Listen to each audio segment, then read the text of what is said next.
Baptism by Max Kinnings. Narrated by David Bauckham. 10:02 a.m. Tunnel between Leicester Square and Tottenham Court Road stations. From the train, Glenn could just make out the faint sound of voices, passengers talking most probably.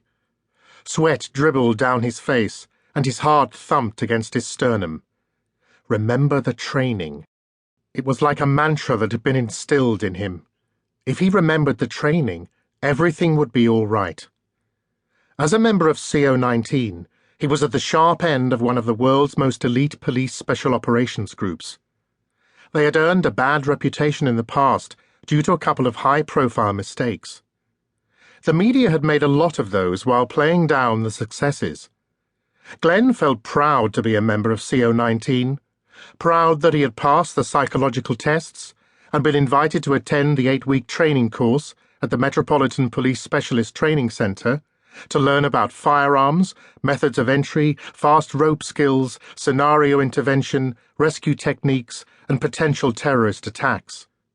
His colleague, Rob, was one of the top specialist firearms officers in the country, and by being chosen to be on operation alongside him, Glenn knew that he too must be held in high regard by the powers that be.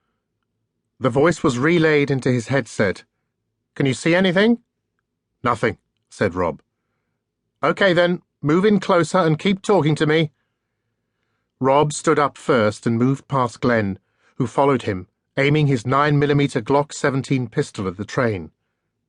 This was not the most dangerous part of the mission, but it was close to it. They were in the open, approaching a static target with no cover. But they had darkness and the enclosed space of the tunnel on their side. It was unlikely that a night scope would pick them up at this distance.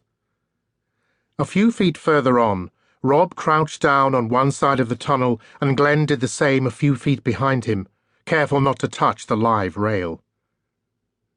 "Okay, we're about 20 feet away from it now," said Rob into his mouthpiece. "There's nothing moving and all is quiet." But just as he said these words, something did move. There was a flash from the cab and a soft popping sound. Glenn felt a spray of warm liquid and grit on his face. He glanced at Rob, but there was something wrong with him.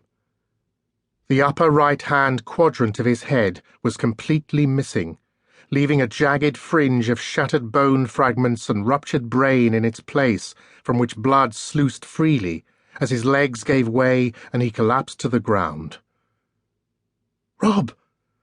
Glenn didn't know why he said it. It wasn't as though Rob could hear anything.